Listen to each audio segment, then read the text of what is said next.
developed community.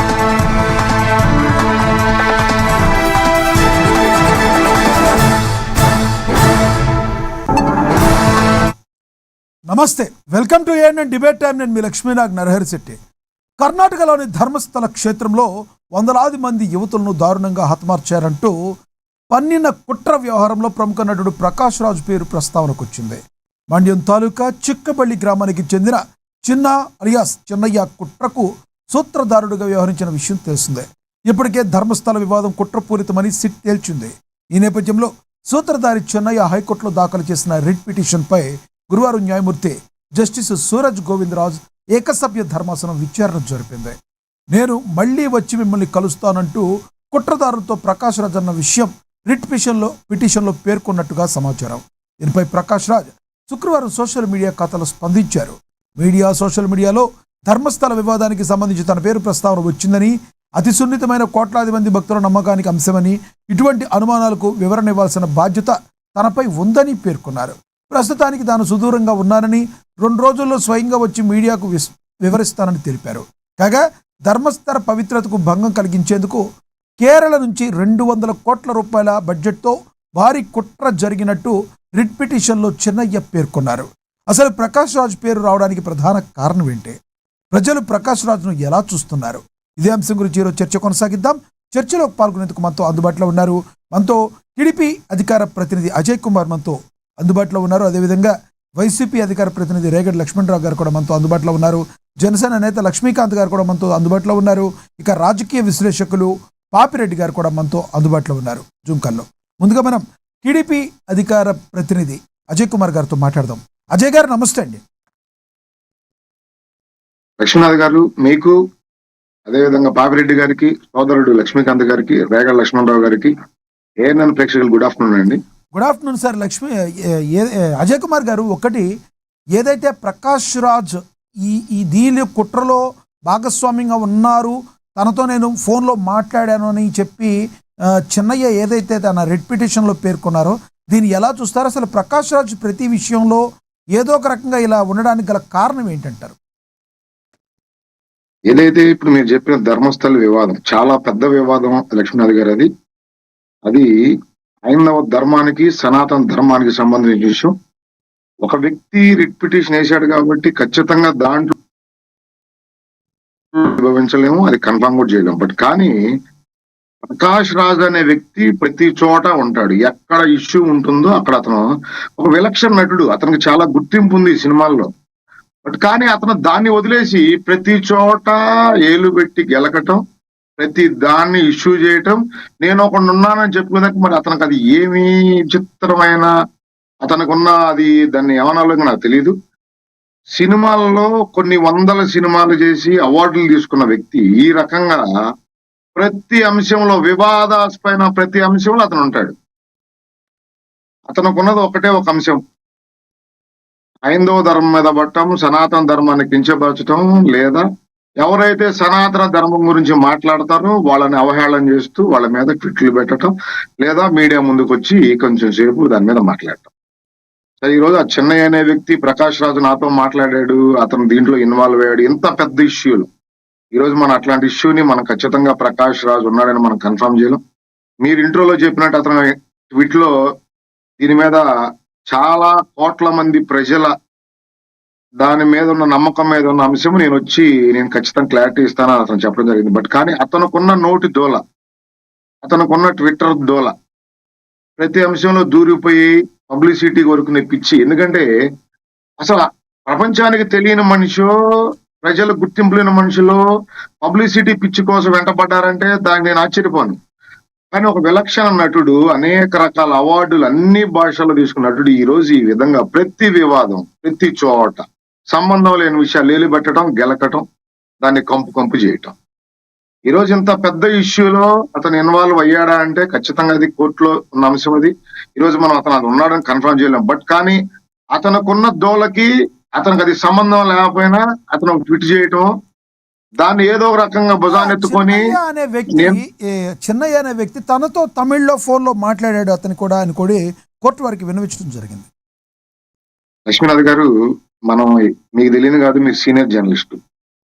ఈరోజు అతను ఏ అంశంతో చెన్నై అనే వ్యక్తి ప్రకాష్ రాజు నాతో మాట్లాడాడు తమిళ్లో అని చెప్పాడు. ఖచ్చితంగా ఆ ఫోన్ కాల్ వాళ్ళ దగ్గర రికార్డ్ అయి ఉండాలి. అది కోర్టుకు సమర్పించాలి.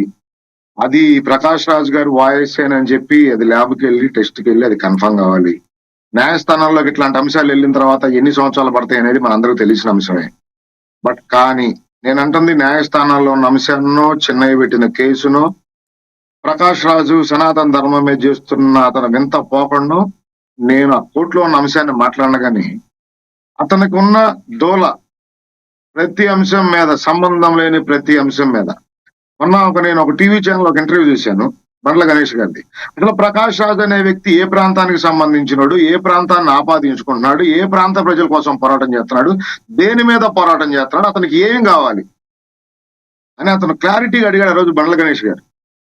నిజంగా నేను ఆ అంశాన్ని ఈ రోజు కూడా నేను మళ్ళీ మీ ద్వారా రాష్ట్ర ప్రజల్ని యావత్ భారత ప్రజలందరినీ, ప్రకాష్ రాజు ఒక ఆంధ్రప్రదేశ్ కో కర్ణాటకో తమిళనాడు తెలిసిన వ్యక్తి కాదు, యావత్ భారతదేశానికి తెలిసిన వ్యక్తి. అతను పోరాటం దేని మీద, అసలు ఎవరి కోసం అతను పోరాటం చేస్తా ఉన్నాడు, ఎవరికి న్యాయం చేయడం కోసం ప్రతి అంశంలో ఏలు పెడతాడు, కొన్ని చివరి దాకా నిలబడతాడా? మహా ఎలక్షన్ల దగ్గర నుంచి ప్రతి అంశంలో ఎవరైతే ఆ రోజు మీడియాలో హైలైట్ ఉంటారో ఆ అంశం మీద ఏలు పెట్టడం, గెలకటం. నేను ఇతన్ని ఆర్జీవి అన్నగా పోలుస్తా. ఎందుకంటే అతనికి ఇదే పనికిమాలిన బుద్ధి. హైలైట్ అవ్వాలి, మనకున్న పేరు ప్రఖ్యాతులు సరిపోవు, ఎక్కడో చాటు ఏలు పెట్టాలి, గెలకాలి, ప్రతి అంశం మీద మాట్లాడాలి, మనం ఒకళ్ళు ఉన్నామని ప్రపంచానికి తెలియజేసుకుంటూ ఉండాలి రోజు. అంటే లక్ష్మీనాథ్ గారు నేను ఇవాళ ప్రకాష్ రాజు గురించి ఓ విలక్షణ నటుడు అని చెబుతూనే అతనుకున్న నోటి దురద ప్రతి అంశం మీద, ఏ రోజు ఎవరి మీద మాట్లాడతాడో, ఏ రోజు ఎవరిని మంచి అని చెబుతాడో అతనికే క్లారిటీ ఉండదు. ఒకరోజు పవన్ కళ్యాణ్ గారు అంటాడు, ఒకరోజు ప్రభుత్వం అంటాడు, ఒకరోజు తెలంగాణ ప్రభుత్వం అంటాడు, ఒకరోజు భారత ప్రభుత్వం అంటాడు. నీ పోరాటం ఎవరి మీద, ఎవరి కోసం, ఏ లాభాపేక్ష ఆశించి? నువ్వు చేసే ట్వీట్ల వల్ల, నువ్వు చేసే పోరాటాల వల్ల, నువ్వు చేసే ప్రెస్ మీట్ల వల్ల ఏ ఒక్క ప్రజలకైనా లాభం జరుగుతా ఉందా? నీ వల్ల సమస్యలు క్రియేట్ అవుతున్నాయి తప్ప ఎక్కడా ఏ ప్రజలకి నీ వల్ల న్యాయం జరుగుతా ఉంది. ఈ దేశంలో చాలా మంది కమెడియన్స్, క్యారెక్టర్ ఆర్టిస్టుల దగ్గర నుంచి సూపర్ హీరోస్ ఉన్నారు. వాళ్ళందరూ చేసే దాన ధర్మాలు, మూడో కంటికి తెలియకుండా చేసే దాన ధర్మాలు చేసేవాళ్ళు ఈ భారతదేశంలో అన్ని భాషల్లో చాలా మంది ఉన్నారు నటులు. వాళ్ళతో పోలిస్తే ప్రకాష్ రాజు దేనికి సరిపోడు. బట్ కానీ ఇతను ప్రతి అంశంలో దూరిపోతాడు.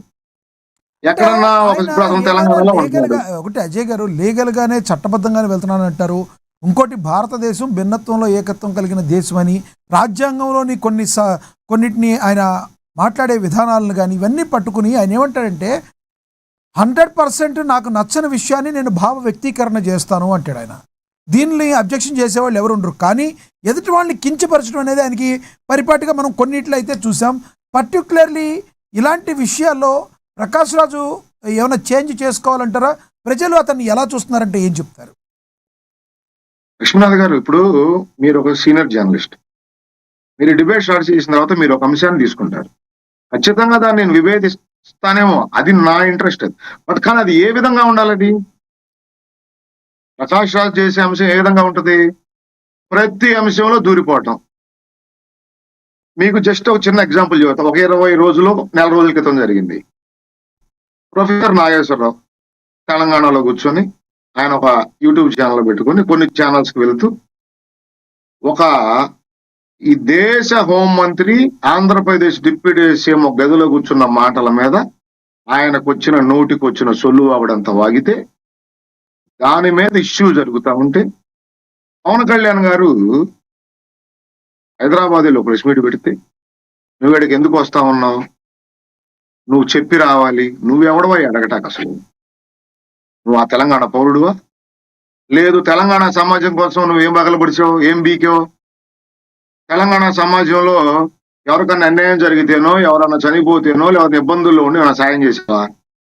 చేసావు అనుకుందాం. ఒకవేళ చేస్తే వాళ్ళ తరపున పోరాటం చేయి. లేదు వాళ్ళకి సాయం చేసి నువ్వు బయటకు చెప్పే దమ్ము ధైర్యం నీకు లేదు. నీకు నోటికి వచ్చిందల్లా మాట్లాడాలి, ఎవరో ఒకళ్ళ మీద పడిపోవాలి, ప్రతి అంశంలో ఎలిపెట్టి గెలికేయాలి. లక్ష్మీనాథ్ గారు నేను సూటిగా అడుగుతాను. భావ వ్యక్తీకరణ స్వేచ్ఛ ప్రతి పౌరుడికి ఉంటుంది. భారతదేశంలో మనం అందరం కలిసిమెలిసి బతకాలి. ఇక్కడ ఒక మతం మీదో ఒక కులం మీదో భారతదేశం బతకట్లేదు. కానీ ఇక్కడ జరుగుతున్న ప్రతి అంశాన్ని ఒక ధర్మం మీద పోరాటంగా, లేదు ఒక ధర్మాన్ని నాశనం చేయడానికి కంకణం కట్టుకొని పనిచేయడం నేను తప్పంటా ఉన్నా. రైట్ రైట్ అజయ్ గారు లక్ష్మీనాథ్ గారు ఇక్కడ నేను అనేది ఒక్కటి. చెప్పండి చెప్పండి. ఇప్పుడు మీకు ఒక భావ వ్యక్తీకరణ స్వేచ్ఛ ఉంది. మీరు దేని మీదైనా స్పందించవచ్చు. ఒక నటుడుగా కాదు, ఒక పౌరుడుగా స్పందించవచ్చు. కానీ దానికి ఒక లిమిట్ ఉంటుంది. భారతదేశం భిన్నత్వం ఏకత్వం, మనందరం కలిసి బతుకుతా ఉన్నాం. ఇక్కడ ఏ కులాలు మతాలు ప్రాంతాలు విభేదాలు కాదు, అందరం డెవలప్ అవ్వాలి. అన్ని రాష్ట్రాలు డెవలప్ అయితేనే భారతదేశం ఇది. లక్ష్మీనాథ్ గారు అవును. కానీ ఏ చిన్న ఇష్యూ జరిగినా దాంట్లో ఏలు పెట్టేసి దాన్ని కంపు చేసేసి దాన్ని ఒక ధర్మం మీదకో లేదా ఒక వ్యక్తి మీదకో టర్న్ చేసి నేను ఐడియల్ గా ఉన్నాను, నేను ఒక్కడిని ఈ దేశంలో పెద్ద పనివాడిని అని చెప్పుకునే నువ్వు నీ వల్ల జరిగిన ఈ దేశానికో నీ రాష్ట్రానికో లేదు, నువ్వు కళాకారుడివి, నువ్వు అన్ని భాషల్లో నువ్వు యాక్ట్ చేస్తావు. ఏ కళాకారులు సమస్యల మీద నువ్వు పోరాటం చేసి ఆ కళాకారులకు నువ్వు న్యాయం చేయగలిగావు? లైట్ మెన్స్ దగ్గర నుంచి ప్రొడక్షన్స్ దగ్గర నుంచి మీకు తెలియదేం కాదు లక్ష్మీనాథ్ గారు. ఒక గత 7-8 నెలల క్రితం హైదరాబాద్ లో కళాకారులు ఎన్ని రోజులు ధర్నాలు రాస్తారోకలు చేశారు. ఆ రోజు అక్కడ ఇన్వాల్వ్ అయ్యావా? వాళ్ళకి ఏమైనా సహాయ సహకారాలు అందించావా? అలాంటి వాడికి ఆయన ఇన్వాల్వ్ అంటే నువ్వు ఎక్కడ ఏ సహాయ సహకారాలు అందించవు, ఎక్కడ ఎవడికి నువ్వు నిలబడవు. నీ పోరాటం వల్ల ఈ రాష్ట్రంలో ఈ దేశంలో ఎవరికి లాభం జరగదు. నువ్వు ఒక నటుడు అనే పేరుతో ఆ ఒక్క దాన్ని అండర్లైన్ చేసి అడ్డు పెట్టుకొని ప్రతి దాంట్లో దూరిపోయి ప్రతి మనిషి మీద పడిపోతాను, నాకు వాక్ స్వేచ్ఛ ఉంది కదా అంటే దాన్ని సహించడానికి ఇక్కడ ఎవరు సిద్ధంగా లేరు లక్ష్మణ్ గారు. రైట్ రైట్ అజయ్ గారు, నేను మళ్ళీ మాట్లాడతాను మీతో. మనతోటి వైసీపీ అధికార ప్రతినిధి రేగడి లక్ష్మణరావు గారు ఉన్నారు, ఆయనతో మాట్లాడదాం. లక్ష్మణరావు గారు నమస్తే అండి. లక్ష్మణరావు గారు నమస్తే అండి. నమస్తే.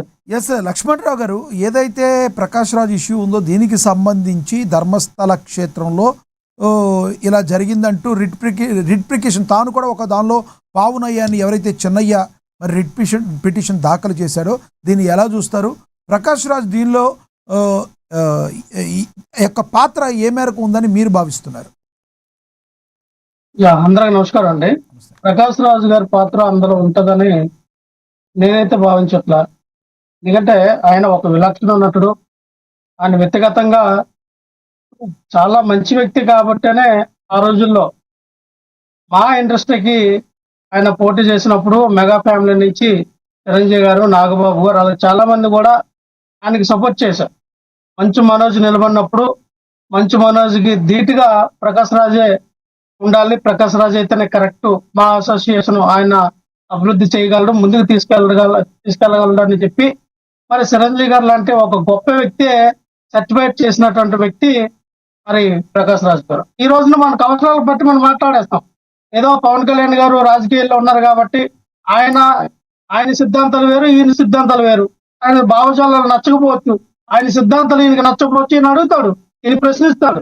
అంతేగాని అదే రాజకీయంగా చూడాలి తప్ప ప్రకాష్ రాజ్ గారిని వ్యక్తిగతంగా ఎందుకు టార్గెట్ చేయాలి?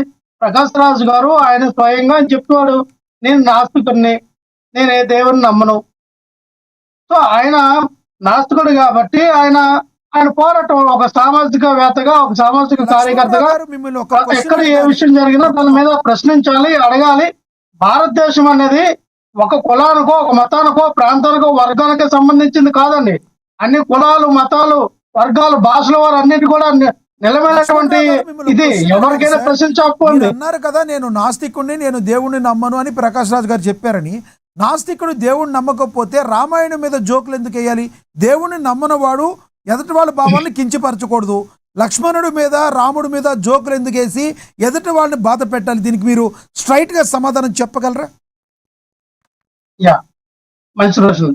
ఇక్కడ ఆయన పాయింట్ ఆఫ్ వ్యూలో ఆయన నాస్తికుడు కాబట్టి అది ఏ మతంలోనైనా, అది క్రిస్టియన్ మతం అయినా, ఇస్లాం మతం అయినా, లేకపోతే ఇంకోటి ఏ మతం అయినా సరే, ఆ మతంలో ఉన్నటువంటి లొసుగులు, చిన్న చిన్న లోటుపాట్లు లేదా చిన్న ఆ యొక్క మతంలో ఉన్నటువంటి సిద్ధాంతాలు, వేరే ఉన్నటువంటి సిద్ధాంతాల మీద మాట్లాడే విధానం అది.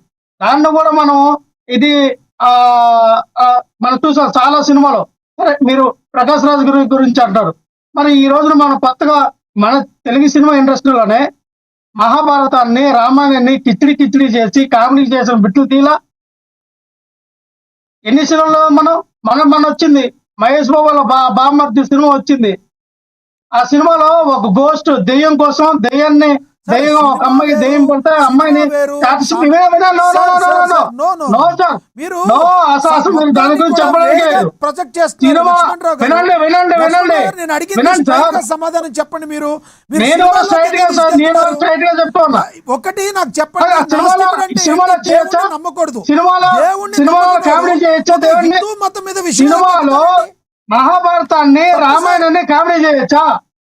లక్ష్మణుని కామెడీ చేయొచ్చా? రాముడిని కామెడీ చేయొచ్చా? కృష్ణుని కామెడీ చేయొచ్చా? యేసుప్రభుని కామెడీ చేయొచ్చా? అల్లాని కామెడీ చేయొచ్చా? అంటే సినిమాలో యేసుప్రభుని, అల్లాని, అలాగే హిందూ దేవుళ్ళని కామెడీ చేయొచ్చా? అటువంటి బిట్లు ఆమోదించినటువంటి సంస్థకి కోర్టు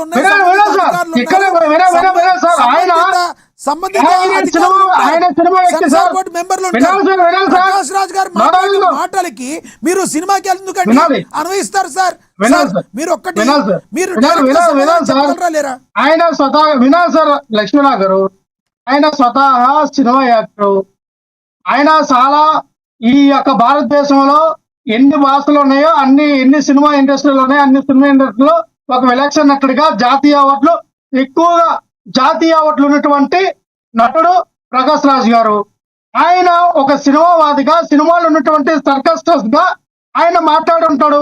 సినిమాలో తీసినప్పుడు సినిమాలోనే విధానాన్ని ఆపాదించాలని మాట్లాడినప్పుడు ఒకటి సార్, సినిమాలో తీస్తే రామాయణం మీద ఒక నాస్తికుడు జోకులేస్తాడా? ఎందుకు వేయాలి? అతనికి ఏ హక్కు ఉంది? వినండి సార్, ఏ హక్కు ఉంది? వినండి సార్. దాన్ని బలి తీసుకెళ్తున్నారు. చాలా తప్పు సార్. వినండి సార్. మీరు ఇదే క్వశ్చన్ మేము ఖండిస్తాం. ఖండించకుండా ఉన్నాం. ఎవరైనా సరే, ఏ దేవదేవతలైనా సరే, ఏ మతస్థ వారులైనా సరే, ఏ మతంలో ఉన్న దేవుడిని అయినా సరే, ఎవరు దూషించినా, కించపరిచినా, లేదా వాళ్ళ గురించి తక్కువ చేసి మాట్లాడినా తప్పకుండా వాళ్ళని మేము ఖండిస్తాం. ఈ భారతదేశంలో ఏ మతాన్ని కానీ కులాల మధ్య చిచ్చులు పెట్టే కార్యక్రమానికి ఎవరు ఒప్పుకోరు. నేనేమంటానంటే ఇవి కూడా సినిమాలో రాకుండా చేయాలి. సినిమాలో చూస్తే చాలా మంది దాన్ని ప్రభావితం అవుతూ ఉన్నారు. పాస్టర్ వేషం వేస్తారు, ఆ పాస్టర్ కామెడీ చేస్తాడు. పంతులు వేషం వేస్తాడు, ఆ పంతులు కామెడీ చేస్తాడు. అందులో రామాయణాన్ని కామెడీ చేయిస్తారు, మహాభారతాన్ని కామెడీ చేపిస్తూ ఉన్నారు. భాషలో కూడా మనం అడ్డుకోవాలి సార్. ఒక బాధ్యతగా పౌరుడిగా, ఒక బాధ్యతగా ఎవరైనా సరే వాళ్ళు కూడా మనం అడ్డుకోవాలి. ఎలా తీయకూడదని డిబేట్ పెట్టినప్పుడు ఇవన్నీ మాట్లాడదాం. మీరు స్ట్రైట్ గా పాయింట్ మాట్లాడండి అంటే ముక్కు వెనకాల నుంచి చూపిస్తారు మీరు. లక్ష్మణరావు గారు తెచ్చుకోవద్దు దయచేసి. మీరు నేనేమంటానంటే మీరు ఏదైనా ఖండిస్తానని చెప్పారు చూడండి. ఒక మతం మీద విషయం కక్కడం తప్పు, ఒక క్రిస్టియానిటీ మీద విషయం కక్కడం తప్పు, ఒక ఇస్లాం మీద విషయం కక్కడం తప్పు, లేదంటే ఒక జైన్ మీద విషయం కక్కడం తప్పు. భారతదేశంలో ఎవరైనా స్వేచ్ఛగా ఎవరి మతాన్ని వాళ్ళు అవలంబించే హక్కు మన బాబాసాహెబ్ అంబేద్కర్ గారు ఇక్కడ కల్పించారు. ఒక హిందూ మతాల్ని టార్గెట్ చేస్తూ ప్రకాష్ రాజ్ ఈ రకంగా ఇతిహాసాలని మాట్లాడటం తప్పా కాదా? మీరు డైరెక్ట్గా చెప్పి మీరు మాట్లాడండి. నేను చెప్పేదానండి, ప్రకాష్ రాజ్ గారే కాదు, ఎవరైనా ఈ భారతదేశంలో ఏ మతాన్నైనా టార్గెట్ చేసి మాట్లాడితే తప్పు. ఓకేనా? ఒకటి సార్ లక్ష్మణ్, నేనేమంటానంటే ఇక్కడ ఇదే ప్రకాష్ రాజ్ గారి గురించి ఇదే సినిమా ఇండస్ట్రీలో మనం చూసాం. బండ్ల గణేష్ గారు ఒక స్టేజ్ మీద మాట్లాడితే ఏమన్నారు? ప్రకాష్ రాజ్ గారి వ్యక్తిత్వం నాకు తెలుసు, ఆయన ఇదిగో ఆపద ఉందని ఒక వ్యక్తి వెళ్తే ముక్కు మొహం తెలియనటువంటి వ్యక్తికి కూడా 50 లక్షలు అప్పుల పాలైపోయి ఆయన చిరుపోతాడు, హ్యాంగ్ వేసుకున్నాడు, ఆయన మరి ఊరేసుకుని చనిపోయే పరిస్థితుల్లో కూడా ఆ వ్యక్తిని తీసుకొచ్చి ఆ వ్యక్తికి ఉన్నటువంటి 50 లక్షల అప్పులు కూడా ఆయన ఎవరు ఆయనకు తెలీదు కానీ చేశాడు. ఇప్పుడు చిరంజీవి గారి దగ్గర అత్యంత సన్నిహితుడైనటువంటి రాజా రవి గారు మనం చూసాం, చాలా సినిమాలు నటించాడు. ఆయన ఏ రోజు కూడా ప్రకాష్ రాజ్ గారి యొక్క కాల్ షీట్లు చూడలేదంట. ఆయన ఎక్కువ చిరంజీవి గారికి, అలాగే చాలా మంది కొంత హీరోలకి చూశారు, రవితేజ గారికి, అలాగే కొంత చిన్న హీరోలకి చూశారు. సో నేనేమంటానంటే అటువంటి వ్యక్తికి కూడా వాళ్ళ అమ్మాయి పెళ్లి ఉందంటే వాళ్ళ అమ్మాయి పెళ్లికి నువ్వు కంగారు పడకు, ఇదిగో 50 లక్షలు తీసుకెళ్లి పెళ్లి చేయని చెప్పించారు. సార్ నేను ఇక్కడ ఏమంటానంటే ఒక్కొక్కరు వ్యక్తిత్వంలో ఒక్కొక్కరు ఉంటుంది సార్. ఇప్పుడు చిరంజీవి గారికి అత్యంత సన్నిహితుడు రాజారావు గారు. చిరంజీవి గారు హెల్ప్ చేయలేదని నేను అన్నాం, చేస్తుంటారు. కానీ అలాగే చిరంజీవి గారు 1 కోటి 2 కోట్లు ఇచ్చి ఇదిగో ఆ రవి తీసుకెళ్ళు, రాజా తీసుకెళ్ళు, మీ అమ్మకి పెళ్లి చేయండి చిరంజీవి గారు కానీ పవన్ కళ్యాణ్ గారు కానీ ఎందుకు అనలేకపోయారు? లక్ష్మణరావు గారు ఎందుకు అనలేకపోయారు? 15 నిమిషాలు దీనిలో మీరు వేరే టాపిక్ లోకి వెళ్లకుండా డైరెక్ట్ గా మాట్లాడండి సార్. ఆ గట్స్ మీకు లేవా చెప్పండి. మీరు వేరే ఎందుకు వినండి సార్, నేను అదే చెప్తున్నా. ప్రకాష్ రాజ్ గారికి అడిగే హక్కు ఉంది, ప్రకాష్ రాజ్ గారు ప్రశ్నించే హక్కు ఉంది, ప్రకాష్ రాజ్ గారు మాట్లాడే హక్కు ఉంది, ప్రకాష్ రాజ్ గారికి వ్యక్తిత్వాన్ని ఆయన ప్రకటించే భావశాస హక్కు ఆయన మాట్లాడతాడు. ఆయన మాట్లాడే మాటలని నేను ఇచ్చేదానికి ఏముంది? ఆయన మాట్లాడండి. లక్ష్మీనాథ్ గారు ఏముందన్నా లక్ష్మీ ఒక మాట, ప్రశ్నించే హక్కు ఎవరికైనా ఉంది. కానీ ఒక ధర్మం మీద, ఒక హిందుత్వం మీద నోటికొచ్చినట్టులో మాట్లాడే హక్కు ఎవరికి లేదు. వినండి సార్, ప్రశ్నించే హక్కు తప్పులుంటే ఎవరైనా ప్రశ్నించవచ్చు. కానీ ఒక మతం మీద నేను పడిపోతాను, ఒక మతాన్ని నేను కించపరుస్తాను, ఒక సమాజం మొత్తాన్ని నేను హేయంగా మాట్లాడతానంటే చూస్తూ ఎవరు ఊరుకోరు. లక్ష్మీనాథ్ గారు తప్పది. వినండి సార్, మేము అదే చెప్తూ ఉన్నాం. మరి ఉదయం లగ్గానే టంకలో సంచేసుకొని తిరుగుతుంటాడు అక్కడ రాధా మనోహర్ దాస్ అనే ఒక పనికి మన డాష్ మరి చెప్పండి మీరు, అయ్యా ఉదయం లగ్గానే మీరు బైబిల్ గురించి లేకపోతే ఆ ఎడారి మతం అని గొర్రెలని అసభ్యకరం పదజాలం వాడుతూ ఉన్నారే, మరి అలాంటి వాళ్ళకి మీరు ఎందుకు సపోర్ట్ చేస్తూ ఉన్నారు? వాళ్ళు అడగండి. అయ్యా ఇతర మతాన్ని మతస్థులను ఈ దేశంలో ఎవరైనా ఇంకొక మతాన్ని కించపరిస్తే ఎవరైనా తప్పే. ఎవడైనా ఒక మతాన్ని కించపరిస్తే వాడు ఎవడైనా తప్పే, వాడిని నేను కూడా ఖండిస్తాను. అది ఎవరైనా సరే ఒక మతం మీద పర్సనల్ గా గ్రడ్జ్ పెట్టుకొని ఎవరు మాట్లాడినా తప్పే. అది ఏ మతస్థుడైనా, అది ఏ మతమైనా, అది ఇస్లాం మతమైనా, క్రిస్టియన్ మతమైనా, జైన మతమైనా, హిందూ మతమైనా, ఏ మతం ఏదైనా ఎవరైనా తప్పు మాట్లాడితే అది ఎవరైనా తప్పే. నేను తీవ్రంగా ఖండిస్తా ఉన్నాను. అది ఎవరైనా సరే. కానీ ఈ ప్రకాష్ రాజ్ లాంటి పనికి మాలోని ఎందుకంటే అతను ప్రతి దాంట్లో ఏం పెట్టి గెలిచేయడం, సభ్య సమాజం మీద అతను విషయం చెబుతా ఉన్నాడు. భారతదేశంలో కులాలు ప్రాంతాలకు అతీతంగా భారతదేశం బతుకుతాము. ఇట్లాంటి దేశం ఇట్లాంటి విలక్షణుల పేరుతో దేశం మీద విషయం చెబుతా ఉంటే ఎవరు చూస్తూ ఊరుకోరు. తిట్టడానికి ఎవరిచ్చారు ఆ హక్కు? నేను ఒకటి చెప్తాను సార్, అని ప్రకాష్ రాజ్ గారు అయినా మీరు ప్రశ్నించారు కదా, రాధా మనోహర్ దాస్ గారు కావచ్చు, ఇంకొకరు కావచ్చు, ఎవరైనా కూడా తమ మతాలని ఫాలో అయ్యే వాళ్ళని కించపరిస్తే అది ఆ ముమ్మాటికి తప్పే, చట్టం తన పని తాను చేసుకుపోతుంది. మీరు కేసు పెట్టండి. రాధా మనోహర్ గారు చేసుకుపోతుంది. లక్ష్మీనాథ్ గారు ఒక మాట చెప్తాను. ఒక్క నిమిషం నేనేమంటానంటే, అది ప్రకాష్ రాజ్ గారు అయినా, రాధా మనోహర్ దాస్ అయినా, సమ్ ఎక్స్వైజెడ్ ఎవరైనా సరే, ఇతర మతస్థులు, ఇతర దేవుళ్ళ దృష్ట్యా అత్యంత మనం హీనంగా కానీ హేకరమైన మాటలు కానీ వాళ్ళు సిద్ధాంతాలని తిట్టే ఆలోచన ఎవరైనా సరే దాన్ని ఆ కారణం చేసి మాట్లాడటం తప్పైనా చెప్తూ ఉన్నా. మనం మన మతాన్ని మనం పూజించుకోవాలి, మన దేవుడిని మనం పూజించుకోవాలి, ఇతర దేవుళ్ళని మనం గౌరవించాలి. అంతేగాని ఒకే మతం మీద, ఒకే దేవుడి మీద దాడి చేయకూడదని చెప్తా ఉన్నాం. అది ఎవరైనా సరే. రైట్ లక్ష్మణరావు గారు, మీ అభిప్రాయం అర్థమైంది. మళ్ళీ మాట్లాడతాం. మీతో మనతోటి జనసేన నేత లక్ష్మీకాంత్ గారు ఉన్నారు, ఆయనతో మాట్లాడదాం. లక్ష్మీకాంత్ గారు నమస్తే అండి. లక్ష్మీకాంత్ గారు వాయిస్ వినబడుతుందా? ఓకే సార్, నా వాయిస్ క్లియర్ గా ఉంది. లక్ష్మీకాంత్ గారు, డిబేట్ ఎలా జరుగుతుందో మీకు తెలుసు, మనం దేని గురించి మాట్లాడుతున్నాం కూడా తెలుసు. మీరేమంటారు చెప్పండి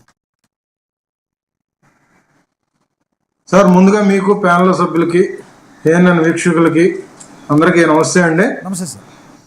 దయచేసి నేను మాట్లాడినప్పుడు మధ్యలో రావద్దు, డిస్కషన్ చేయొద్దు. ఏమైనా ఉంటే కనుక పాయింట్అవుట్ చేసుకుని తర్వాత మాట్లాడాలి. I humble request. ఇక్కడ వెళ్తే సార్ మీరు అంటున్న ధర్మస్థలం ఇవాళ ఈ వివాదాలకి ముందు కన్నా చెప్పుకోవాలంటే 800 సంవత్సరాల చరిత్ర గల గుడి. ఇవాళ వాటికి ప్రాణ ప్రతిష్ఠ పెట్టి అక్కడ విగ్రహాలు పెట్టినా కానీ సాక్షాత్తు దేవతలే అక్కడికి వచ్చి పూజలు అందించారన్న ఒక నానుడితో పురాతన కాలం నుంచి కూడా, అంటే 800 సంవత్సరాల నుంచి కూడా ఇప్పటి వరకు కూడా జైన మతస్థులు, అంటే అది గుడి కట్టడం ఏంటంటే హెగ్డే సంబంధించిన కుటుంబీకులు చేసినా కానీ వాళ్ళ వరకు జైన సాంప్రదాయ ప్రకారంగా శైన సాంప్రదాయం, అంటే శివునికి పూజలు అందిస్తూ ఉన్నారు. సాంప్రదాయాల్లో చాలా ఋగ్వేదం, యజుర్వేదం ఇటువంటి వాటిల్లో శైన సాంప్రదాయ ప్రకారంగా చేస్తూ ఉన్నారు. కానీ ఇక్కడ ప్రధానంగా ఏం జరిగిందంటే ఒక హిందుత్వం మీద దాడి ప్రకారంగా, హిందువుల మనోభావాలు దెబ్బతినేటట్టుగా, హిందూ మతం మీద దాడి జరుగుతున్నట్టుగా ఇక్కడ జరుగుతున్నది ఏంటంటే అక్కడ ఏదో జరిగిపోయింది. సో అక్కడ చాలా వందల కొద్ది శవాలను నేనే పాతిపెట్టాను, మృతదేహాలను నేనే పూడ్చిపెట్టానన్న చెన్నయ్య అనే వ్యక్తి, అంటే పారిశుద్ధ్య కార్మికుడు వ్యక్తి మాటలు పరిగణలోకి తీసుకుంటే కర్ణాటక హైకోర్టులో ఈ నెల 11వ తారీఖున ఆయన ఒక పిటిషన్ వేసుకున్నాడు. ఏమనండి, గ్రీష్మా మట్టర్ నవర్ అనే అతను, అంటే ఇక్కడ మహేష్ శెట్టి ఒక 50 లక్షలు ఇస్తా అన్న వ్యక్తి కానీ, చిత్తదుర్గ నాగరాజు అనే వ్యక్తి కానీ, జయంత్ కానీ, గ్రీష్మట్టా నవర్ అనే ఆయన కానీ వీళ్ళందరూ కూడా నిందితులుగా పరిగణలోకి తీసుకున్నారు సిట్ అధికారులు, కర్ణాటక ప్రభుత్వం నియమించిన వాళ్ళు. సో ఇక్కడ గ్రీష్మట్టా నవర్ అనే ఆయన ఫోన్ ద్వారా ప్రకాష్ రాజు గారు ఫోన్లో మాట్లాడినట్టుగా చెప్తున్నారండి. దాంట్లో చెప్పిన దాని ప్రకారంగా వాళ్ళ ఇంట్లో ఉన్న కుటుంబీకులకు సంబంధించిన ఖాతాల్లో 2 లక్షల నుంచి మొదలైన మంతనాలు ఇవాళ 50 లక్షల వరకు కూడా వాళ్ళు జమ చేస్తానని చెప్పేసి జమ చేసినట్టుగా ఆయన వాదనలు వినిపించాడు. సో దీన్ని సిట్ అధికారులు చాలా సీరియస్గా తీసుకున్నారు. ఇక్కడ మనం ప్రధానంగా తీసుకుంటే హిందువుల మనోభావాలు ఎప్పుడు దెబ్బతినేటట్టుగా మాట్లాడే ప్రకాష్ రాజ్ అయినా కానీ, ఎందుకంటే గతంలో 2019 నుంచి 2024 వరకు కూడా ఆంధ్ర రాష్ట్రంలో ఎన్నో గుళ్ళు మీద దాడులు జరిగినప్పుడు కూడా నోరు మెదపని ప్రకాష్ రాజ్ అయినా కానీ, హిందుత్వాన్ని వైరస్తో పోల్చి వాళ్ళ రోజున స్నేహపూర్వకంగా నడుచుకుంటున్న ప్రకాష్ రాజ్ అయినా కానీ, ఇప్పుడు జస్ట్ ఆస్కింగ్ అని ఏదో షూటింగ్ టైంలో ఒక మధ్యలో బ్రేక్ టైంలో వచ్చి క్వశ్చన్ చేస్తున్నట్టుగా ప్రకాష్ రాజుని తీసుకోవడం అయినా కానీ ఎప్పుడూ ప్రకాష్ రాజు వార్తల్లో కనిపిస్తూనే ఉన్నాడు.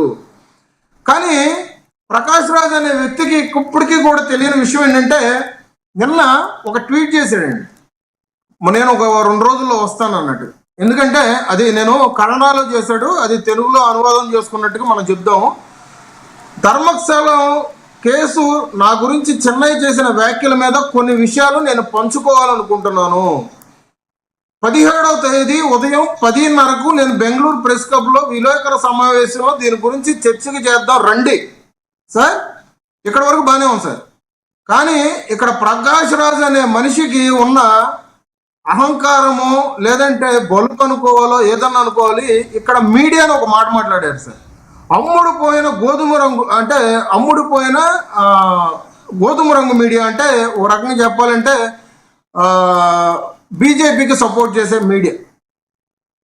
ఈ మీడియాని అంటే అమ్ముడుపోయిన మీడియా ఏంటి సార్, అంటే ప్రతిపక్ష మీడియాలని మాట్లాడడం అనేది కరెక్ట్ పద్ధతి. ఇవాళ మీడియాని ఒక పార్టీకి పెట్టేసి దీన్ని అమ్ముడుపోయారని చెప్పేసి అనడం ఎంతవరకు జర్నలిజంలో దెబ్బతిన్న మాటలు. సో ఇది అయిపోయింది సార్. దీనికి తోడు ఇవాళ రోజు నేను పెద్ద వేదాంతి లాగా ఇంకో మాట మాట్లాడాడు సార్, లక్షల మంది మనోభావాలు దెబ్బతినేటట్టుగా. అంటే లక్షల మంది హిందువుల మనోభావాలు దెబ్బతినేటట్టుగా, మరి లక్షల మంది హిందువుల మనోభావాలు దెబ్బతినేటట్టుగా ఇవాళ రోజున హిందువులు గుర్తొచ్చారా? రామాయణం గురించి వివాదాస్పదంగా మాట్లాడినప్పుడు గుర్తు రాలేదా? మీ మాటకు అడ్డొచ్చాను, గమనించలేదు మీరు. అక్కడ ఆయన లక్షల మంది అన్నప్పుడే ఆయన అహంకారం అర్థం కావాలి. కొన్ని కోట్ల మంది అయితే ఆయన లక్షల్లోకి తగ్గించి మాట్లాడాడు. అక్కడ ఆయన సంకుచిత భావం గమనించారా? అదే సార్ నేను చెప్తున్నా. అయితే ఇట్లాగా ఇవాళ హిందుత్వం గురించి పూర్తిగా తెలియదు, తెలుగు వారి గురించి గుండెల్లో పెట్టుకుంటున్న తెలుగు వారి గురించి పూర్తిగా తెలియదు. ఇవాళ మరి మా అసోసియేషన్ ఎలక్షన్లో సపోర్ట్ చేసిన చిరంజీవి గారి కుటుంబాన్ని గురించి కానీ ఇప్పటి వరకు తెలియదు. ఇట్లాంటి మాటలు, చేతగాని మాటలు మాట్లాడి ఇవాళ ఆకాశ రామన్న లాగా ఏదో ట్విట్టర్లోకి వచ్చి ఏదో మాట్లాడకూడదు. మాకు కూడా ఒక లైన్ దాటి మాట్లాడడం కూడా మేము పద్ధతులు దాటిన వాళ్ళం అవుతాము. ఇటువంటి ప్రకాష్ రాజు అనేది విషయం ఏంటంటే సార్, దీంట్లో ఖచ్చితంగా ప్రకాష్ రాజు కుట్రధార, పాత్రధార, సూత్రధార. ప్రకాష్ రాజు ఫోన్ చేసి ఇటు పక్కన నిందితుల విషయంలో అంటే నేనే పూడ్చిపెట్టానని ఒక వ్యక్తి వచ్చి ముందుగా ధైర్యంగా వచ్చి చెప్తే, ఆ వ్యక్తి విషయంలో విచారణ జరుగుతుంటే ఫోన్లో మాట్లాడి నేను చెప్పినట్టు చేయండి, విచారణలో నేను చెప్పినట్టుగా మీరు మాట్లాడండి, కేసులు ఇంకా నమోదు కాలేదు, పూర్తి విచారణ కాలేదు, ఇటువంటి మాటలన్నీ ఫోన్లో మాట్లాడడం ఎంతవరకు కరెక్టు? ఇటువంటి మాటలు ఇవాళ రోజున ప్రకాష్ రాజు ఫోన్లో మాట్లాడాడంటే ప్రత్యక్షంగా రాకుండా, కానీ దీన్ని పాత్రధార అనాలా, సూత్రధార అనాలా? అంటే ఇవాళ రోజున వందల కొద్ది అంటే 13 చోట్ల ఇవాళ 13 చోట్ల మార్కింగ్ చేసిన చోట్లలో 11 ప్రాంతాల్లో తవ్వకాలు చేస్తే కొన్ని చోట్ల ఎముకల అవశేషాలు కానీ, కొన్ని చోట్ల పుర్రెలు కానీ దొరికినాయి. మరి వాటికి వీటికి ప్రకాష్ రాజుకి ఏమైనా సంబంధం ఉందా?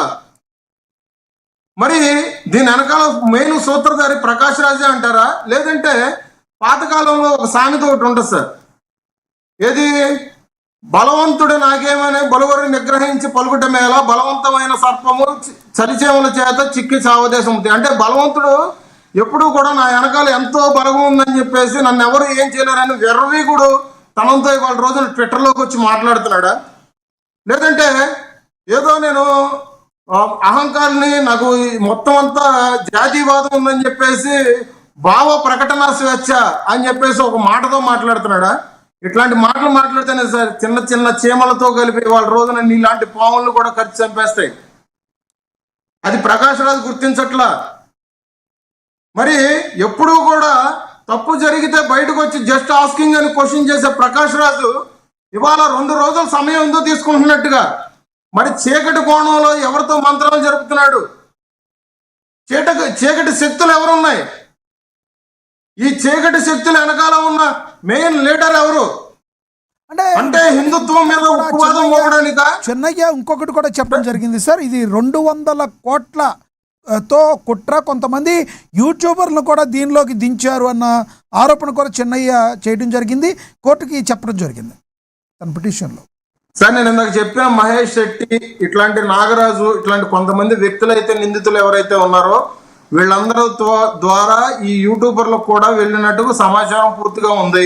సిట్ అధికారులు ఏంటంటే దీన్ని ఎవరి మనోభావాలు దెబ్బతీయకుండా ఉండడానికి ఇవాళ రోజున పారదర్శకంగా దీన్ని పరిష్కరించి తెరచాటుగా ఉన్నటువంటి ఎవరైతే నిందితులు ఎవరైతే ఉన్నారో వాళ్ళని బయటకు తీయడానికి కలుగులోంచి ఎలుకలు తీసినట్టుగా, ఇది ఏదో ఆదివారం మొదలుపెట్టి శనివారం పూర్తి చేసే తత్వం అయితే కాదండి. ఇప్పటికీ సంవత్సరం అవుతుంది దాదాపు, కానీ ఇప్పుడు కూడా కొన్ని విషయాలు ఇప్పటికీ బయటికి రావట్లేదంటే నిజాలు ఏంటనేది పూర్తిగా వివరిస్తారు. ప్రకాష్ రాజు మాట్లాడాడు నిండా పీకల లోతుల్లో. ఇప్పుడు ఫోన్లో మాట్లాడి ప్రకాష్ రాజు లాంటి వ్యక్తులు డబ్బులు ఆశ చూపారంటే ఇతను ఖచ్చితంగా దీంట్లో పాత్రధారి అని చెప్పేసి అర్థమవుతుంది. ఇతను కోణాలు ఏంటనేది కూడా చెక్ చేయాలి. బ్యాంక్ ఖాతాల దగ్గర నుంచి ఎవరెవరితో మంత్రాలు జరుపుతున్నారు, ఇవాళ రోజున షూటింగ్లు అని చెప్పేసి బయట దేశాలకి అయితే వెళ్తున్న పరిస్థితులు అయితే చూస్తున్నాము.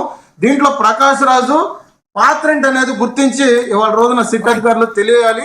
ఇది యావత్తు హిందూ ధర్మం మీద, హిందువుల మీద, హిందూ గుళ్ళ మీద వీటికి సంబంధించి ఇవాళ రోజున జరుగుతున్న దాడిగానే మేము పరిగణలోకి తీసుకుంటాం. రైట్ లక్ష్మీకాంత్ గారు మళ్ళీ మాట్లాడతాం మీతో. మనతోటి రాజకీయ విశ్లేషకులు పాపిరెడ్డి గారు ఉన్నారు, పాపిరెడ్డి గారితో మాట్లాడదాం. పాపిరెడ్డి గారు నమస్తే సార్. అడగండి. పాపిరెడ్డి గారు, ఈ కర్ణాటకకు సంబంధించిన పుణ్యస్థలం ఏదైతే ఉందో ధర్మస్థల పుణ్యక్షేత్రం, దాని మీద అనేక అభియోగాలు చేశారు కొంతమంది. దీనిలో ప్రధానంగా చిన్నయ్య అనే వ్యక్తికి సిట్ విచారించింది. తర్వాత చిన్నయ్య రిట్ పిటిషన్ వేసిన తర్వాత ప్రకాష్ రాజు పేరు దీనిలో చెప్పడం, తను నాతో తమిళ్లో మాట్లాడాడని చెప్పడం, ఈ మొత్తాన్ని ఎలా చూస్తారు? అసలు ప్రకాష్ రాజు ప్రతి విషయంలో ఏదో ఒక రకంగా హిందువులకు వ్యతిరేకంగా కొన్ని మాట్లాడిన మాటలు కూడా మనం చూసాం. రామాయణం మీద కూడా పలుసార్లు ఆయన అనేక సార్లు జోకులు వేయడం కూడా మనం చూసాం. ఎలా చూస్తారు మీరు? లక్ష్మీనాథ్ గారు, మతం అనేది విశ్వాసాలకు సంబంధించింది. ఇది మొదటి మనం అందరం అర్థం చేసుకోవాల్సింది ఏంటంటే, అందరూ మీరు ముగ్గురు కూడా చాలా బాగా మాట్లాడారు, బ్యాలెన్స్ గా విషయం కరెక్ట్ చెప్పారు. దాని మీద నేను మళ్ళీ మాట్లాడదలుచుకోలేదు. తెలుగుదేశం మిత్రుడు కానీ, వైసీపీ మిత్రుడు కానీ, లేకపోతే జనసేన అందరూ కూడా వాళ్ళ వాళ్ళ పాయింట్ ఆఫ్ వ్యూలో ప్రకాష్ రాజు గురించి చెప్పాల్సిందో చెప్పారు. నేను ఇక దాని గురించి మళ్ళీ చెప్పకుండా నేను కొన్ని విషయాలు నేను విశ్లేషణలో చెప్తా, మీరు కూడా దాన్ని ఏమైనా ఉంటే మీరు కూడా మళ్ళీ నన్ను సరిచేయండి. ఇప్పుడు ఇది లక్ష్మీనాథ్ గారు మతం అనేది విశ్వాసానికి సంబంధించింది. ఇప్పుడు ఇది ఏదైతే సివిలైజేషన్ అనేది సంస్కృతి పెరిగిన కొద్దీ రకరకాల మతాలు వచ్చినాయి. అయితే మతం అనేది జనజీవన సవంతిలో ఒక ప్రధానమైన భాగంగా ఉంటూ వచ్చింది.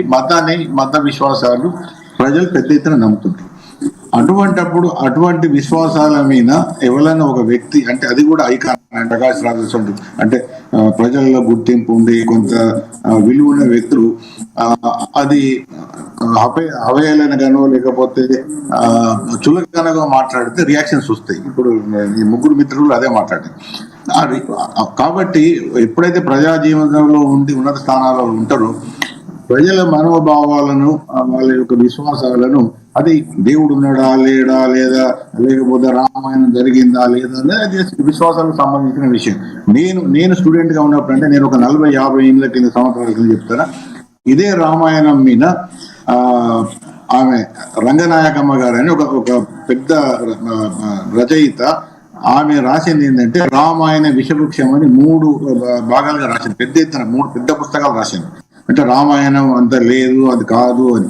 అంటే మతాన్ని నమ్మని వాళ్ళు ఉన్నారు, మతాన్ని నమ్మే వాళ్ళు ఉన్నారు, అసలు దేవుడు ఉన్నాడా లేడా అన్నది కూడా రకరకాలుగా ఎవరి విశ్వాసాలు వాళ్ళకి ఉంటాయి. కానీ ఇక్కడ సమస్య ఏంటంటే, ఒక మతానికి సంబంధించిన విశ్వాసాలు ప్రజలు నమ్ముతున్నప్పుడు దాని మీద ఎవరన్నా ప్రజా జీవితంలో కొంత భాగం ఉంది, కొద్దిగా పేరు ప్రఖ్యాతులు సంపాదించిన వాళ్ళు మాట్లాడేటప్పుడు కొంచెం జాగ్రత్తగా మాట్లాడితే ఇటువంటి వివాదాలు ఉండవు. ఒకటి. రెండోది ఏంటంటే, ఇప్పుడు ఈ ధర్మక్షేత్రం అటువంటివే కాదు. ఇప్పుడు ఈవెన్ ఇప్పుడు ఇది ఒక విధంగా ఒక బాధాకరమైన విషయం అని మనం చెప్పుకోవాలి. ఇప్పుడు పుట్టపర్తి సాయిబాబా గారు చనిపోయిన తర్వాత కూడా అక్కడ కొన్ని 100 కోట్ల రూపాయల ఆస్తులు కూడా గోల్మాల్ అయినది కూడా వచ్చినది. ప్రభుత్వంలో పైన అధికారుల నుంచి కింది వరకు కూడా అందరూ కూడా దాన్ని అన్యాక్రాంతం చేసినారు. ఎన్ని 100 కోట్ల రూపాయలు పోయినది కూడా అప్పుడు వచ్చింది, వార్తలు వచ్చినాయి. అట్లాగే ఇప్పుడు ఈ ధర్మస్థలంలో కూడా డబ్బులు ఉన్నాయి. అక్కడ ఉన్న డబ్బులను అక్కడ ట్రస్టీలు ఏం చేస్తున్నారు, దాన్ని ఎన్నుకున్న రాజకీయ పార్టీలు ఏంటి, రాజకీయ నాయకులు ఎవరు, లేకపోతే ఇంకా వేరే వ్యక్తుల ప్రాబల్యం ఉన్నదా, ఎందుకు జనాలు చనిపోయారని వస్తున్నది. 200 కోట్ల రూపాయల ఏదైతే ధనం అన్యాక్రాంతం లేదా మిస్యూజ్ అయిన, ఇంకా ఇవన్నీ కూడా ఎట్లా జరుగుతున్నాయి అంటే, ఇవన్నీ కూడా ప్రజల విశ్వాసంతో ప్రజలు ఈ ధర్మస్థానాలకు కానీ, ఈ బాబాలకు కానీ, సాయి అంటే ఇటువంటి వాళ్ళకు ఇచ్చే ఈ డబ్బులను ఈ సక్రమంగా ఇప్పుడు ఈ మధ్యన చాలా విషయాలు వస్తున్నాయి. ఈ బాబా ఆశ్రమాలు కానీ మిగతావన్నీ కూడా ప్రజల మనోభావాలను అడ్డం పెట్టుకొని వాళ్ళ దగ్గర, అంటే నేను మతాన్ని విమర్శించడం లేదు, మత నమ్మకాలను విమర్శించలేదు, కానీ కొన్ని సంస్థలు ఈ మతాల మీద సొమ్ము చేసుకోవడం, అనేక విధాలైన స్కామ్స్ చేయడం, రకరకాల వివాదాలు అన్నవి జరుగుతున్నాయి. ఒక హిందూ మతంలో కాదు, ఈవెన్ క్రిస్టియానిటీలో కూడా ఎట్లే ఉన్నది, ఇస్లాంలో కూడా అట్లే ఉన్నది. అంటే మతంలో ఉన్న విశ్వాసాలను, ప్రజలు ఇచ్చే సొమ్మును ఈ కొందరు వ్యక్తులు కానీ కొన్ని సంస్థలు కానీ దుర్వినియోగం చేస్తున్నాయి. కాబట్టి సంవత్సరం కూడా అదే జరుగుతున్నది కూడా. ఇటువంటి విషయాలను మనం ఏ విధంగా చూడాలి? ఎందుకంటే ఇప్పుడు ప్రజలకు నమ్మకం ఉన్నది, ఒక బాబా మీద నమ్మకం ఉన్నది, ఆ బాబా కరెక్టా కాదా అన్నది అది వేరు విషయం. ఆ నమ్మకం ఉన్నప్పుడు ఆ నమ్మకాన్ని బాబా నిలబెట్టుకుంటున్నాడా, దాన్ని దుర్వినియోగం చేస్తున్నాడా? ఇవన్నీ కూడా ఈ ధర్మస్థలాలు కానీ, పుణ్యక్షేత్రాలు కానీ, ఇప్పుడు తిరుపతి దేవస్థానం అనేది, తిరుపతి దేవస్థానానికి భక్తులు పోతారు. ఎందుకు? తిరుపతి దేవస్థానం దేవుడు కలియుగ దైవం అని భావించి అందరు కూడా పోతున్నారు. అది నమ్మకం నిజంగా ఆయన కలియుగ దైవం ఉన్నదా లేదా అని క్వశ్చన్ చేస్తే మనం ఏం చెప్పలేము. కానీ ప్రజల విశ్వాసం ఏంటంటే ఆయన కలియుగ దైవం. కాబట్టి దాదాపుగా భారతదేశంలో ఉన్న చాలా మంది కూడా ఒకసారన్నా తిరుమలకు లేదా తిరుపతి పోయి ఆ దైవ దర్శనం చేసుకోవాలనుకుంటారు. కాబట్టి అవి ఒక వ్యక్తి. అట్లాగే ముస్లిమ్స్ అందరూ కూడా మక్కాకు పోవాలనుకుంటారు, ఎక్కడో సౌదీ అరేబియా హాజ్ యాత్ర పోతారు ఇండియా నుంచి. కాబట్టి ఇవన్నీ విశ్వాసాలను క్వశ్చన్ చేసినప్పుడు కొంత మన సమన్వయం పాటించాలి, కొంత అది ఉండాలి. అట్లా కాకుండా లేకపోతే నిజంగానే ప్రకాశ్ రాజు గారు అన్ని వదిలిపెట్టి కమ్యూనిస్టులు లెక్క కొట్లాడతారు. ఒక స్టేట్మెంట్, దేవుడు లేరు, మతం లేదు, ఎవడు లేడు. కమ్యూనిస్టులు అంటారు, కమ్యూనిస్టుల సిద్ధాంతం ప్రకారం మార్క్స్ అన్నాడు మత్తు మందుతో సమానం, మత్తు మందు కన్నా ప్రమాదం. అంటే వాళ్ళ విశ్వాసాలు ఉంటాయి. అని అట్లనే చెప్పు. అట్లా చెప్పకుండా ముగ్గురు మిత్రులు కూడా బాగా చెప్పారు. ప్రతి విషయంలో కూడా పుల్లబెట్టడం, ఇష్టమైన మాట్లాడడం, ఇవన్నీ కూడా ఏంటంటే ఇది ఒక మనం సైకాలజీ చూస్తే సైకాలజీలో ఒక విధమైన అబ్యురేషన్ అంటే ఒక విధమైన విపరీత ఇది ప్రతిదాని మీద కూడా ఏదో ఒకటి వేయాలి, మాట్లాడాలి, విమర్శించాలి. అంటే ఒకటేంటంటే విమర్శించిన ప్రకారం నీ జీవితం కూడా అట్లే ఉండాలి, నీ సిద్ధాంతాలు అట్లే ఉండాలి, ఏవైతే విలువలు ఉండేవో, లేకపోతే నీ జీవన విధానం ఉండదు, నీ పద్ధతులు ఉండేవో, జీవితాంతం దానికోసం కొట్లాడి ముందుకు కొట్లాడు. అట్లా లేకుండా ఏదో ఎప్పుడోసారి వచ్చి మాట్లాడి టైం పాస్ చేసి ఇవన్నీ కూడా ఏంటంటే ఇవన్నిటి వల్ల జరిగేది ఏంటంటే ఏ అయితే ఆ మతాల విశ్వాసం ఉంటుందో ఆ మతాల మీద మాట్లాడినప్పుడు వాళ్ళందరూ కూడా రియాక్ట్ కావడం, లేకపోతే గొడవ చేయడం, ఇంకా ఎక్కువైతే ఆయన మీద కూడా ఇది దాడి చేయడం, ఇటువంటి ప్రమాదాలు ఉంటాయి. కాబట్టి ప్రకాష్ రాజు గారు మాట్లాడేటప్పుడు సమన్వయం పాటించి ఏది మాట్లాడితే బాగుంటుంది, ఏది మాట్లాడకపోతే బాగుంటుంది. నిజంగా ఒకవేళ అదే దానిలో నిజంగా ప్రకాష్ రాజు గారి పాత్ర ఉన్నది, ఆ పాత్ర ఉంటే అది ఏ లెవెల్లో ఉన్నది, నిజంగానే ఆయన దానిలో ఏమైనా దుర్వినియోగం పాల్పంచుకున్నాడా, లేకపోతే ఇంకో దానిలో ఉన్నదా, లేకపోతే మామూలుగా ఉన్నాడా, ఇవన్నీ కూడా సిట్యుయేషన్ కాబట్టి కోర్టుల కేసు ఉన్నది, సిట్ ఎంక్వైరీ జరుగుతుంది కాబట్టి ఇవన్నీ బయటకు వస్తాయి. కానీ ఆయన రేపు 17 నాడు కూడా ఏం చెప్తారో కూడా వెయిట్ అండ్ సీ. కాబట్టి ఇవన్నీ చూసినప్పుడు ఏంటంటే ఇది ఒకటి లక్ష్మీనాథ్ గారు ఇవన్నీ విషయాలు మాట్లాడుకున్నప్పుడు మనం ఈ చాలా సమస్యలతో కూడుకున్నది కాబట్టి ఇవన్నీ కూడా ఎవరు చూసినది వాళ్ళు చెప్పుకుంటారు. కాబట్టి ఎవరి విశ్వాసాలు, ఎవరి అభిప్రాయాలు, ఎవరి విలువలు వాళ్ళకు ఉంటాయి. కాబట్టి మనం ఎవరు కూడా తప్పు పట్టాల్సిన అవసరం లేదు. ఎవరి వాళ్ళ మనోభావాలు ఉంటాయి. కాబట్టి మన ఒకటి ఏంటంటే అందరం కూడా ప్రతి ఒక్కరి మనోభావాలని, విశ్వాసాన్ని గౌరవిస్తే ఈ పంచాయతీ తక్కువగా ఉంటుంది. రైట్ అండి. నేను మళ్ళీ మాట్లాడతాను మీతో, కంక్లూడ్ చేద్దరు కానీ. ఎస్ అజయ్ గారు కంక్లూడ్ చేయండి.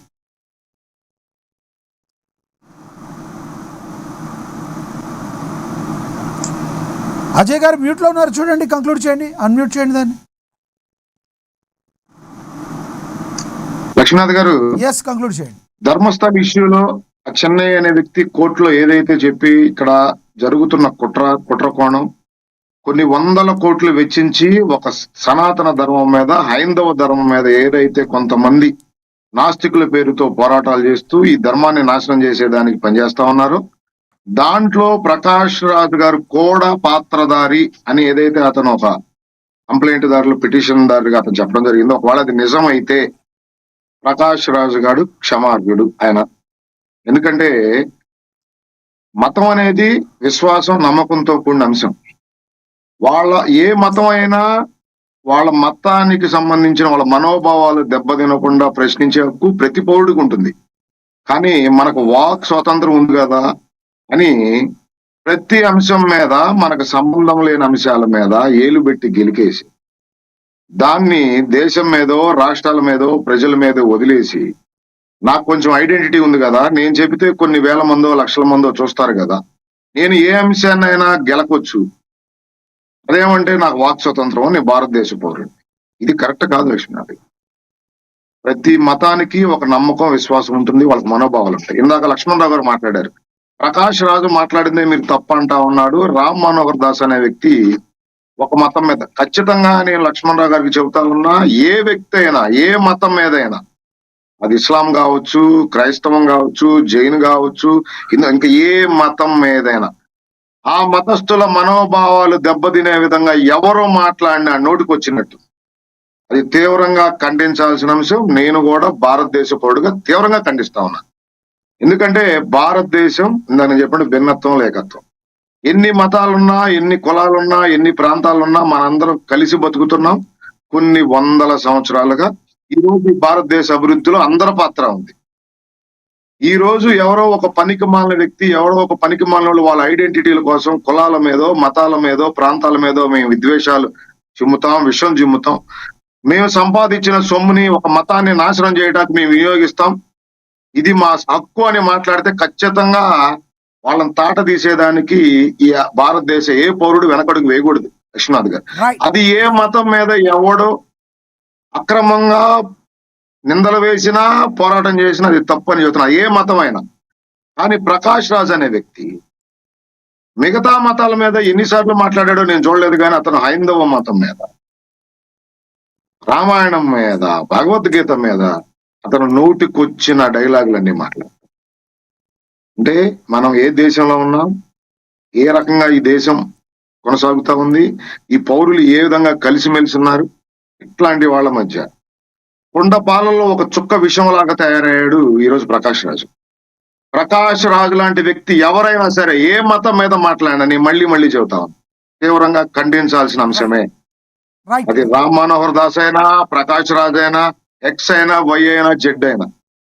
ఈరోజు ఇందాక పెద్దల పాపిరెడ్డి గారు చెప్పారు, అన్ని మతాల్లో ఓ వ్యక్తికి మతం మీద ఉన్న నమ్మకంతోనో విశ్వాసంతోనో దాన్ని అడ్డు పెట్టుకొని కొంతమంది బతుకుతూ ఆ డబ్బులు తింటూ ఆ డబ్బుల్ని ఇంకో మతాన్ని నాశనం చేసేదానికి కొంతమంది ఆ డబ్బుల్ని వెచ్చిస్తా ఉన్నారు. ఇది నిజం. హైందవ మతం మీద క్రైస్తవ మతమా, క్రైస్తవ మతం మీద ఇస్లాం మతమా, ఇస్లాం మతం మీద జైన్ మతం, ఈ రకంగా కొంతమంది ఆయా మతాల్లో ఉన్న కొంతమంది సైకిక్ గా బిహేవ్ చేస్తూ ప్రజలకున్న నమ్మకాన్ని, వాళ్ళకున్న విశ్వాసాన్ని ఆసరాగా చేసుకొని వాళ్ళ దగ్గర నుండే డబ్బులు తీసుకొని ఆ ప్రజల్నే నాశనం చేసేదానికి కొంతమంది ఒక టీమ్ గా మారి, లక్ష్మీనాథ్ గారు దీంట్లో మన అందరం గమనించాలి. ప్రకాష్ రాజు లేకపోతే రామాదర్శో కాదు, వీళ్ళందరూ అన్ని కులాల్లో ఉంటారు, అన్ని మతాల్లో ఉంటారు. మీరు నాస్తికులు అని చెబుతారు బయటికి మాత్రమే, కానీ వాళ్ళు ఒక మతాన్ని నమ్ముతారు, ఒక మతాన్ని విశ్వసిస్తారు. వీళ్ళందరూ ఒక కూటమిలాగా తయారవుతారు.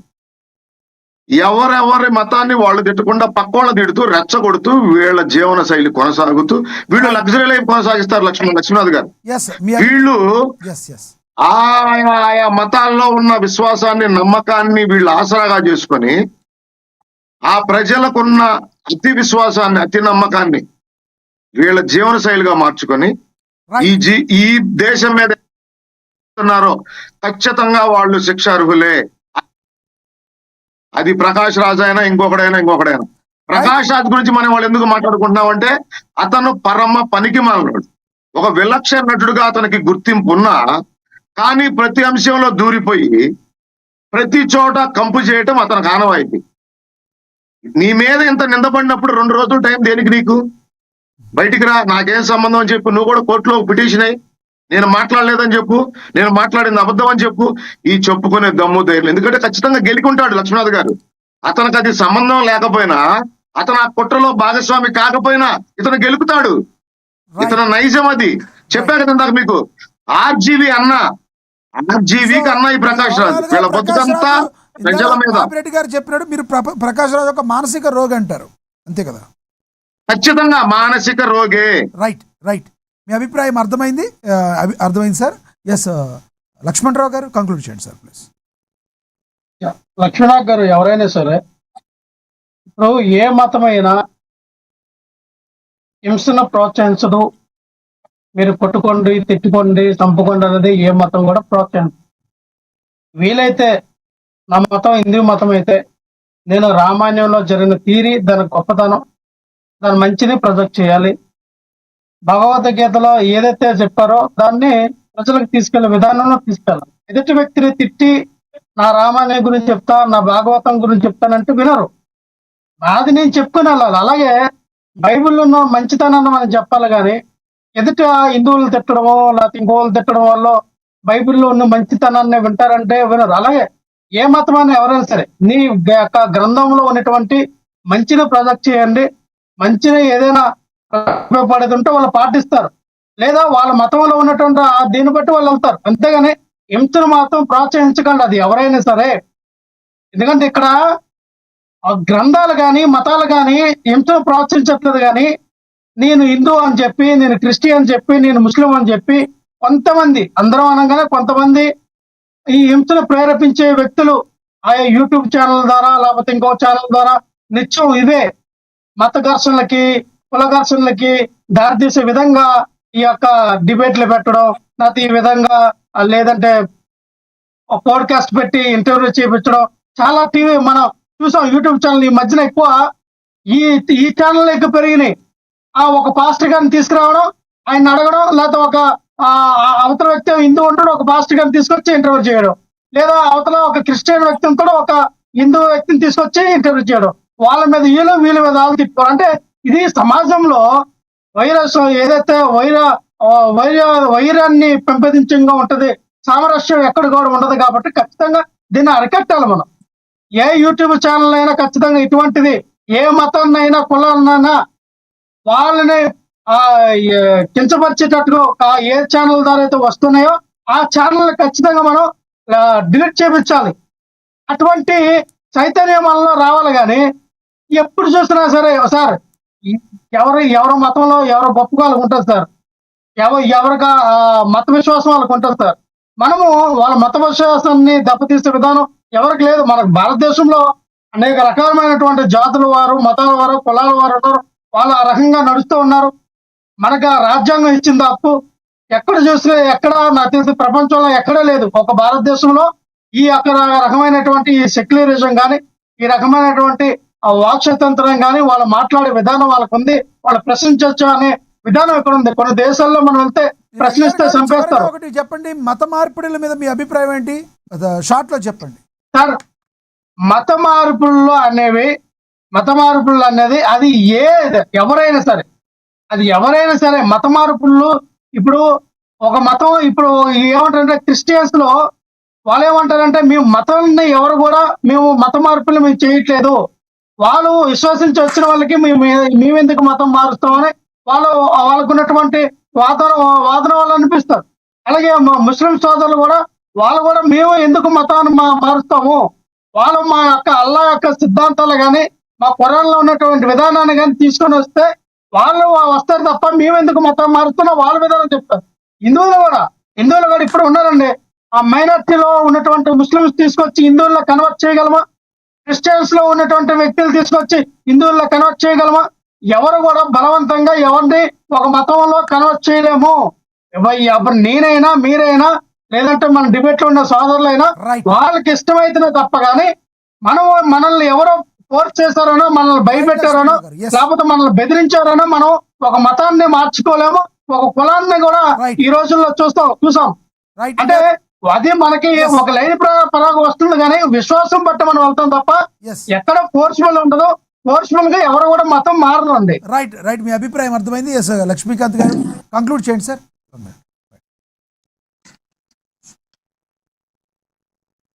కాంత్ గారు కంక్లూడ్ చేయండి. ప్రకాష్ రాజ్ గురించి లక్ష్మీనాథ్ గారు స్ట్రైట్ గా ఒక మాట కంక్లూడ్ చేయండి ప్లీజ్. ఒక మాట అంటే ప్రకాష్ రాజ్ అనే నీచుడు గురించి నేను చెప్పాల్సిన అవసరం లేదు. కానీ అది రాష్ట్ర ప్రజలకు, తెలుగు ప్రజలకు కూడా 2001 నుంచి కూడా తెలుసు. ఎందుకంటే మా అసోసియేషన్ ప్రెసిడెంట్ గా నాగార్జున గారు ఉన్న టైంలోనే ఆయన తెలుగు వారు గుండెల్లో పెట్టుకున్న తెలుగు వారినే చాలా హీనంగా మాట్లాడితే నిషేధించే పరిస్థితి వస్తే కూడా ఆ టైంలో ఫోన్లను ఊరుకున్న దాఖలాలు ఉన్నాయి. ప్రకాష్ రాజు అనేవాడు ఎప్పుడు కూడా ఊసరబెల్లి. అతని క్యారెక్టరైజేషన్ ఏంటంటే సినిమాల్లోనే మనం నటుడు అనుకుంటాం కానీ బయట విటుడు. అతను గురించి నేను ఎంత తక్కువగా మాట్లాడితే అంత మంచిది. కానీ కులాల మధ్య కుంపటి రేపే ప్రకాష్ రాజుని విటుడు అన్నారు మీరు. అవును తీసుకోండి సార్. తిట్టడమే కాదు, కొట్టినదో తప్పులేదు సార్. ఎందుకంటే ఇప్పుడు మనది లౌకికవాదం సార్ భారతదేశం అనేది. ఈ లౌకికవాదంలో ఆర్టికల్ 25, 28 ప్రకారంగా మన రాజ్యాంగం ఏం చెప్తుందంటే మన కులాల్ని అన్నిటినీ కూడా స్వేచ్ఛగా విశ్వసించే ఆచరించే ధర్మం మనం ఉంటుంది, హక్కు ఉంది.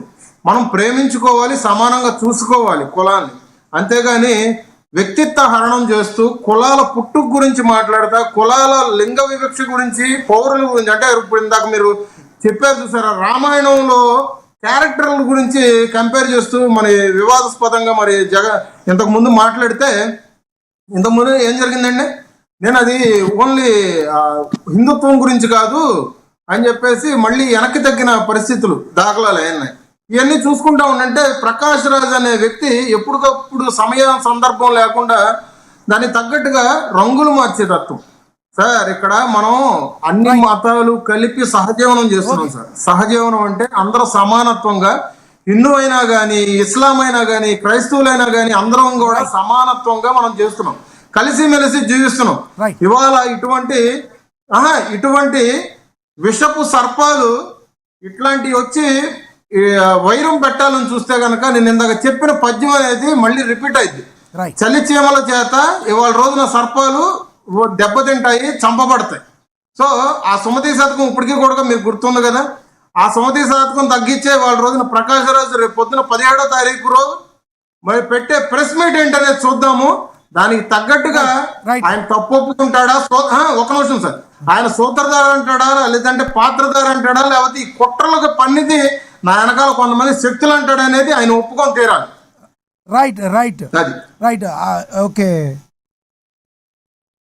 సార్, కంక్లూడ్ చేయండి సార్. పాపిరెడ్డి గారు చివరిగా ఏం చెప్తారు చెప్పండి, 30 seconds.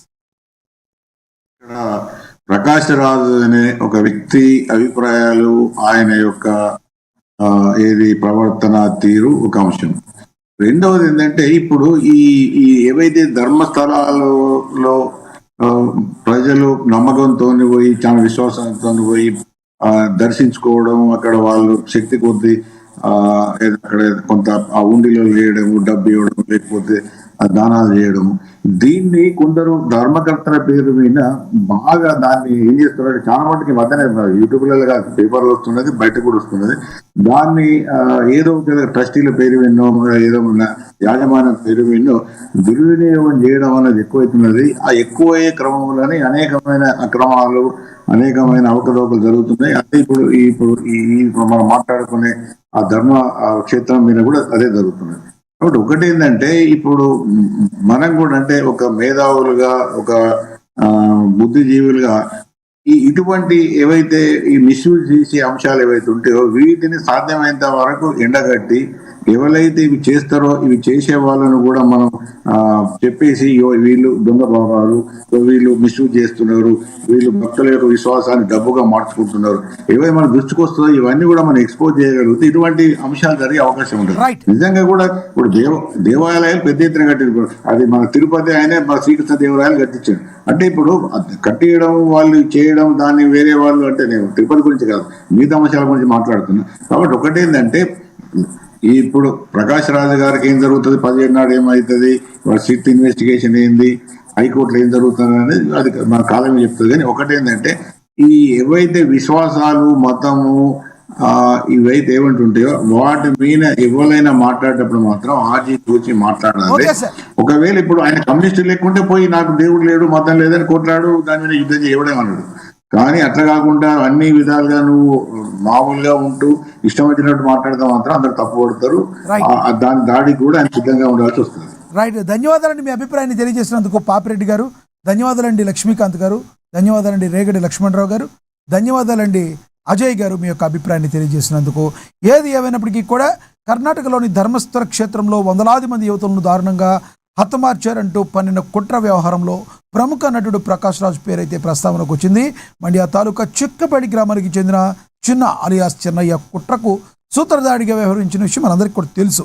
అయితే ఇప్పటికే ధర్మస్థల వివాదం కుట్రపూరితమని సిట్ తేల్చింది. ఈ నేపథ్యంలో సూత్రధారి అయిన చిన్నయ్య హైకోర్టులో దాఖలు చేసిన రిట్ పిటిషన్పై గురువారం న్యాయమూర్తి జస్టిస్ సూరజ్ గోవిందరాజ్ ఏకసభ్య ధర్మాసనం విచారణ జరిపింది. అయితే నేను మళ్ళీ వచ్చి మిమ్మల్ని కలుస్తానంటూ కుట్రదారులతో ప్రకాష్ రాజ్ అన్న విషయం రిట్ పిటిషన్లో పేర్కొన్నట్టుగా సమాచారం.